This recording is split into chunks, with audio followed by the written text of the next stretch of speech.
Hoy vamos a platicar de la familia y vamos a platicar de una iniciativa ciudadana que ha llevado a cabo una organización que se denomina Consejo Mexicano de la Familia, que tiene como objeto poder establecer dentro de los derechos constitucionales el derecho a la familia. Para ello, creo que es importante que reflexionemos todos qué es para nosotros la familia y cuáles son los alcances que tiene la sociedad. Claramente, durante toda la vida de la humanidad, se ha reflexionado la familia como la unidad social básica. La familia entendida como el espacio en donde confluyen los padres, los hijos, y en donde fundamentalmente se puede construir el espacio para poder transformar la realidad que hoy vivimos. Estamos hablando de la familia y de la importancia que tiene la familia para la transformación de la sociedad en nuestro país. Y para ello hemos invitado al presidente del Consejo Mexicano de la Familia, Juan Dabdub. Juan, buenas noches y gracias por acompañarnos. Encantado, mucho gusto. ¿Qué es para ti ser un buen ciudadano?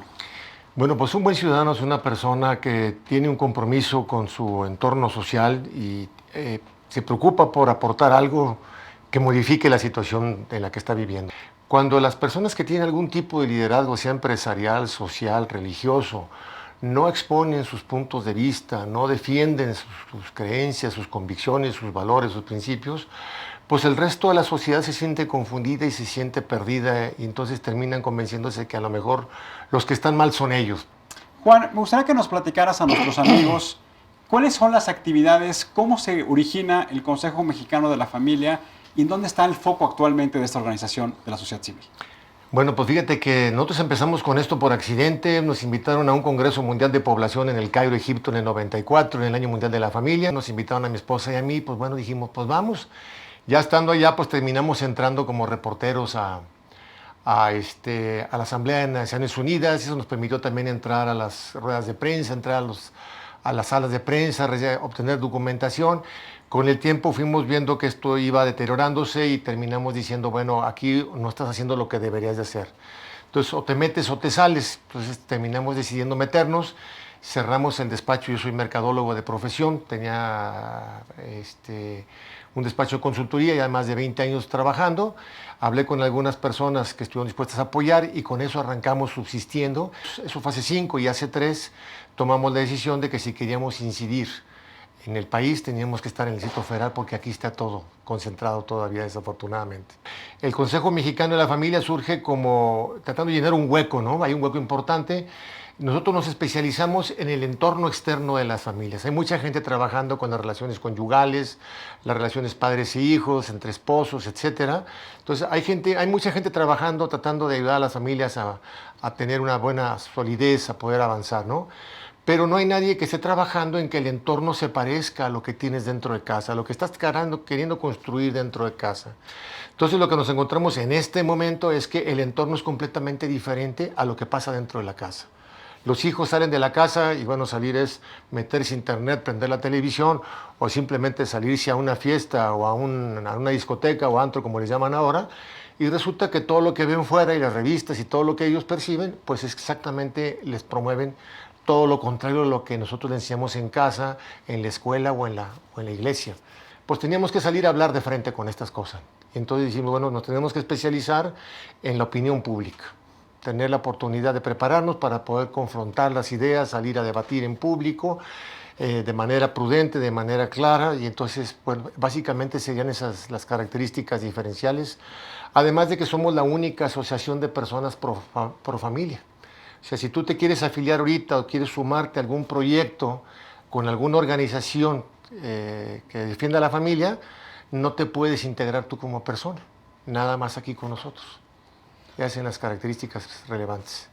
Juan, en esta iniciativa que está proponiendo el Consejo Mexicano de la Familia, respaldada por 220,000 ciudadanos, habla, y déjame un poco desmenuzar los contenidos de esta propuesta que ustedes están presentando. ¿Cómo no? Primero nos habla del varón y la mujer y nos habla de una definición que los ven como diferentes y complementarios. Platícanos por qué la importancia de elevar al rango constitucional, hacer esa distinción de que el varón y la mujer son diferentes y complementarios entre sí. Bueno, pues aquí empieza a haber una confusión entre la diferencia entre hombre y mujer.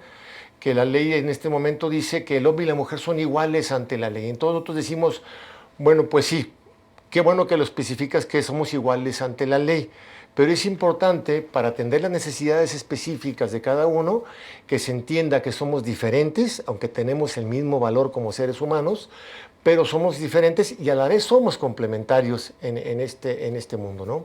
Entonces, queremos dejarlo claro ahí para que realmente el actuar de las entidades gubernamentales, que son las a que va dirigida la reforma constitucional, pues nos traten y se preocupen por nosotros, viéndonos como en esas características, ¿no? Iguales en dignidad, pero diferentes y complementarias en esta realidad. Y eso lo que implicaría es que la equidad de género, que es uno de los principios que hoy están postulando desde las políticas públicas de los gobiernos en los 3 niveles, ¿sería complementada con esta definición? Pues sería corregida, caray, ¿sí? Porque es un absurdo esto que hablan de la equidad de género, ¿no? O sea, yo no estoy de acuerdo, nosotros no estamos de acuerdo en que se dé el 50% de las curules a las mujeres y el 50% de las posiciones en el Senado a las mujeres. Que eso tal vez pudiera ser que está mal entendido el tema de la equidad de género. Déjame platicarte, nosotros aquí en este programa hemos hablado de ese tema y un poco el concepto que hemos venido planteando es que los hombres y las mujeres tengan el mismo acceso a todas las oportunidades que lleven a cabo. Exacto. Y eso lo que permita es que puedan ser mucho más productivos teniendo ese mismo acceso.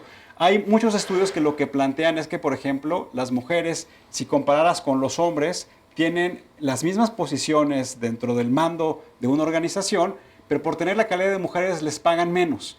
Y parte del planteamiento que se ha venido haciendo en este programa, pues es que todos tengan las mismas condiciones y se les reconozca bajo esas mismas condiciones. Es decir, que si una mujer tiene el mismo puesto que el hombre, pues al menos todos tengan el mismo sueldo. Cuando yo hablo que no estoy de acuerdo que sea el 50, yo digo, ¿y por qué no el 80, caray? ¿No? ¿Por qué le niegan el otro 30% a las mujeres o el 90%? Completamente de acuerdo. O sea, aquí lo importante es que se valore a la persona por lo que es. O sea, no por un interés político, porque al final de cuentas eso es lo que está ocurriendo aquí. Y que la mujer quiere ser mujer y el hombre quiere ser hombre. Y hay trabajos que son propios de los hombres y hay trabajos que son propios de las mujeres por esa diferencia complementaria que estamos hablando. Yo creo que también en esta iniciativa que están presentando ustedes, habla de la necesidad de que la sociedad y el Estado mexicano deben proteger y apoyar a la familia. ¿Cómo lo están visualizando esto? La sociedad mexicana está en un estado de descomposición brutal. Somos el país más corrupto de la OCDE, somos el país donde no existe justicia, el 99% de los delitos que se cometen en México quedan impunes, somos el país de la OCDE donde hay más chicas embarazadas, 500,000 de chicas embarazadas cada año, menores de edad.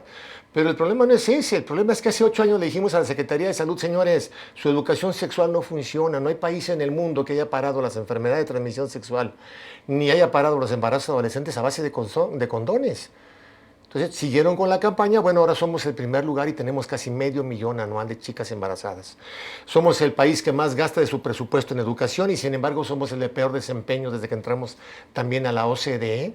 El segundo país productor de pornografía infantil, el primer lugar del mundo en distribución de pornografía infantil, el primer lugar en acoso sexual infantil. Nada más estos tres, o sea, dices, oye, ¿quién está al tanto de nuestros niños? ¿Quién ha convertido este país en el paraíso, esta bola de depredadores? ¿Cómo lo aterrizas? Porque me parece que una cosa es cómo enunciar los derechos que tienen las personas, en este caso las familias, y la otra es cómo se aterriza en políticas públicas, en programas gubernamentales, en programas de organizaciones privadas. Antes de aprobar cualquier ley política pública o cualquier programa de los 3 niveles de gobierno, de los 3 poderes de la Unión, las autoridades tienen la obligación de evaluar el impacto familiar de sus decisiones. Si tú ahorita quieres poner algún negocio, si de poner una taquería, un restaurante o una fábrica, el gobierno te va a decir, oye, a ver, quiero que me hagas una evaluación del impacto ambiental de tu negocio. Bueno, nosotros exactamente lo mismo le estamos pidiendo al gobierno. Antes de que tomes cualquier decisión, que implementes cualquier programa, lo que queremos es que valides lo que vas a hacer en función del impacto familiar que va a tener. Hoy los derechos individuales, hoy la Constitución, hoy las políticas públicas están centradas en la persona, en el ciudadano. Y aquí lo que estás planteado es que debe estar centradas en la familia. Y trato entonces de imaginarme cómo sería la estructura de toma de decisiones de las políticas públicas. Porque, como lo platicábamos al inicio del programa, hoy tienes tú políticas públicas que van dirigidas a los niños, políticas públicas que van dirigidas a los jóvenes, políticas públicas que van dirigidas a los adultos mayores y que tratan de atender cuáles son sus expectativas y cuáles son las condiciones propias de ese grupo de personas. Me imagino que lo que están planteando es también tratar de atender las expectativas y las condiciones de las familias, pero en algún momento también tendrá que dividirse bajo esas políticas públicas. Queremos integrar explícitamente en la Constitución lo que ya forma parte de ella a través de los tratados internacionales sobre derechos humanos. Ustedes hablan que el derecho al matrimonio debe plasmarse en la Constitución y hablan del matrimonio como la figura entre el varón y la mujer. Platícame cuáles son los alcances de esta reforma. Pues bueno, mira, es regresar a lo básico. O sea, no ha habido nunca en toda la historia de la humanidad, en ninguna cultura, que se hable de un matrimonio homosexual. Nunca. Apenas hace unos años. Si tú te vas a la raíz de la palabra matrimonio, que una cosa es importante, o sea, se habla del matrimonio natural porque es una institución que existe por sí misma. Existe antes que el Estado y antes que la sociedad. El Estado pasa a crear una figura jurídica para protegerla, y en este caso fueron los romanos, porque pues no eran tontos, ¿sí? Decían, oye, de ahí surgen los nuevos ciudadanos. Y si no tengo una buena familia, no voy a tener buenos ciudadanos. Entonces, vio que había desorden, crea la figura jurídica y establece las reglas para que se dé el matrimonio, para proteger a la madre, que es la educadora por naturaleza en la familia. Entonces, de ahí partes que, bueno, si matrimonio es matrimonium, protección de la madre, y dos hombres no pueden ser madre y dos mujeres no pueden ser madre, entonces el matrimonio solamente puede ser entre un hombre y una mujer. Entiendo que hubo una discusión importante en la Suprema Corte de Justicia de nuestro país respecto a la constitucionalidad de una serie de leyes que se han promovido en diferentes entidades federativas del matrimonio del mismo sexo. Con esta iniciativa de ley, lo que se pretende entonces es que se eleve a este rango constitucional, y esto lo que significa es que dejaría sin efecto esas leyes que se aprobaron en las entidades federativas. Sí, bueno, todavía no están funcionando la sentencia de la Suprema Corte, todavía no es ley a nivel nacional, ¿no? O sea, ha sido aplicado de manera selectiva según los casos que se han ido presentando. Estuvimos precisamente la semana pasada con el ministro presidente. Nosotros habíamos solicitado un diálogo abierto con la Suprema Corte porque vemos realmente que pues, bueno, han agarrado un camino totalmente equivocado los ministros. No le encontramos sentido a lo que han estado decidiendo. Estás hablando del divorcio express, estás hablando del matrimonio homosexual, las adopciones homosexuales, del consumo de marihuana. Dice, oye, pues esto lo que quieren es acabarse a la familia, ¿sí? Todas estas decisiones tienen un efecto negativo en la familia. Pero lo más preocupante es eso, cuando tú te pones a analizar las sentencias de la Corte, no tienen ni pies ni cabeza. Se inventan razonamientos, se inventan conjeturas, no hay un sustento. Por ejemplo, si aquí en México dicen que el matrimonio puede ser entre cualquier tipo de personas, o sea, hombres con hombres, mujeres con mujeres y hombres con mujeres, lo extraño es que te vas al Tribunal de Derechos Humanos de Estrasburgo, que es el Tribunal de Derechos Humanos más importante del mundo, que está formado por 47 países del Consejo de Europa, que no son nada conservadores, ¿sí? Y luego tienes ahí que el Pleno está formado por 17 jueces y han dado dos sentencias, una a favor de Austria y otra a favor de Finlandia, donde han negado el matrimonio a parejas del mismo sexo. La sentencia dice claramente, no existe un derecho universal y fundamental al matrimonio entre personas del mismo sexo. El matrimonio claramente se entiende que es exclusivamente entre un hombre y una mujer. Entonces, le decíamos al señor ministro, bueno, también en la iniciativa lo que se plantea es el derecho que tiene el padre y la madre de cuidar a los hijos. De educarlos. Y de cuidarlos. Y también lo que dice en esta iniciativa es que en caso de que faltara el padre y la madre, la figura de adopción tendría que darse entre el padre y la madre. Platícanos cuál es el sentido y cuál es el alcance de esta propuesta. O sea, pues bueno, volvemos a lo mismo, ¿no? Volvemos a la cuestión de la naturaleza. Si para procrear se requieren dos de diferente sexo, se requieren dos de diferente sexo para criar a los niños. Entonces, la adopción no es un derecho de los adultos como lo han estado manejando últimamente. La misma Suprema Corte dice que las personas homosexuales tienen derecho. No, perdóname, o sea, ningún adulto heterosexual o homosexual tiene derecho a adoptar a nadie, ¿sí? Los niños son los que tienen derecho a tener papá y mamá. El concepto de adopción se crea para poderles dar a esos niños que por alguna razón se han quedado sin padre o madre, o sin ambos, ya sea porque fallecieron o porque tienen algún problema que no pueden atender a su familia, entonces que estas personas puedan, los niños puedan tener las condiciones adecuadas para su desarrollo. Entonces, partiendo de ese principio, la adopción solamente debería darse ante una pareja, ¿no? Nosotros, por ejemplo, decimos que no estamos de acuerdo en que un varón solo adopte, que una mujer sola adopte. Ahorita se están dando muchos casos con esto de la fecundación in vitro, que en este país no han podido regularla después de 30 años, ¿verdad? Son fábricas de bebés, los vientres subrogados y cosas por el estilo. Pues ahora resulta que pues, se mandan a hacer mascotas, yo les digo, son muy egoístas a estas personas, ¿no? Se mandan a hacer mascotas humanas porque dicen, pues yo no me quiero casar, pero quiero tener un hijo. Ah, pues qué chulo, caray, ¿verdad? O sea, no, perdóname. O sea, debería aplicar el mismo principio de la adopción. O sea, tú no tienes derecho a tener hijos. Los hijos son los que tienen derecho a tener papá y mamá. Aunque tenemos casos ejemplares, y déjame ponerme en el papel de un ciudadano, Sí. en donde yo que he habido padres solteros y madres solteras que han dedicado su tiempo, su educación, su Totalmente de esfuerzo acuerdo. a que sus hijos tengan los mejores elementos, los mejores incentivos Sí, y que sean personas de bien y altamente productivos para la sociedad. ¿Cómo lo podríamos articular con esta Bueno, propuesta? totalmente de acuerdo. O sea, creo que hay gente ejemplar, admirable, definitivamente, ¿no? Pero aquí la parte importante es que no puedes generalizar las excepciones. La ley no trabaja sobre excepciones, la ley debe trabajar sobre la generalidad. Entonces, habrá que darles un trato especial a las excepciones de acuerdo a las circunstancias. Que Pero eso, no se que eso puede ya lo hará plasmar. de acuerdo al proceso legislativo, porque esa es una reforma constitucional que lo que implicará para que nuestros amigos que no conocen a detalle del proceso legislativo, que si en caso de que los diputados y los senadores y la mayoría de los congresos de los estados, porque este es cuando es una reforma constitucional, ese es el procedimiento, aprobaran esta iniciativa, lo que implicaría entonces también que se entraría a discusión de una ley reglamentaria que hiciera operable cada uno de estos conceptos. Exactamente. En ese sentido, Juan, también me gustaría preguntarte, esta iniciativa de ley habla de que los padres deben ejercer el derecho preferente de elegir la educación de sus hijos. Platícanos este concepto de derecho preferente con respecto a la educación de los niños. En México no se nos reconoce la ley el derecho a educar a nuestros hijos. Somos el único país de América, junto con Cuba, que es una dictadura, donde no se nos reconoce el derecho a educar a los hijos.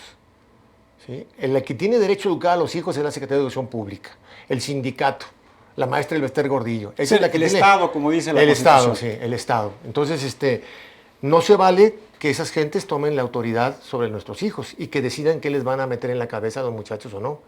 Además de que, bueno, nosotros somos los que tenemos que preocuparnos por las virtudes, los valores, por los buenos hábitos de los muchachos, que eso no se enseña en la escuela. Claramente, cuando hablamos de familia, pues uno de los elementos importantes es cuáles son los valores que como familia le queremos inculcar a los hijos y que deben reforzarse en el sistema formal educativo.